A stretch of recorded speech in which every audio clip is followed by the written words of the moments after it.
Hello guys, welcome to my YouTube channel. আজ খুব আম ভর্তা খেতে ইচ্ছে করছে, তাই আম পাড়তে চলে গেলাম। জুটা জুটা আম গাছে ঝুলে আছে, সেই আম পেড়ে নিলাম। এগুলা দিয়ে এখন ভর্তা হবে, আমের ভর্তা। ওইটা এই পড়ে গেছে। আমগুলা এখন ধোয়া হচ্ছে, ভর্তা খাবো আমরা তাই। এই যে আম কাটবে এখন, তাই আমটা ভালো করে ধুয়ে নিয়েছে। এখন পুরানো হচ্ছে, কিছু আম পুরানো হচ্ছে। এখন ফুল আছে, দেখিস করবো ওটা।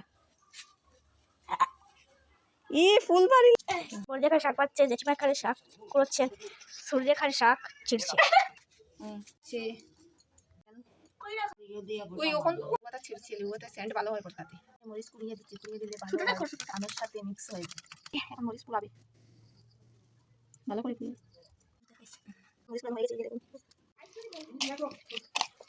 এই ডাটা নিয়ে যাচ্ছি কলা পাতা কাটার জন্য। এই কলা পাতাটা অনেক উপরে, তাই কাটতে একটু কষ্ট হচ্ছে। ভর্তা তো কলা পাতাতে খেতেই ভালো লাগে, তাই না? কষ্ট যতই হোক কলা পাতাতেই খাবো, তাই কেটে নিলাম।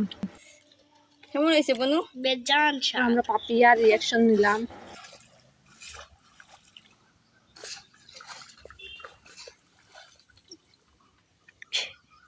ওদের কিউট রিয়াকশন দিয়েছে পাপিয়ায়।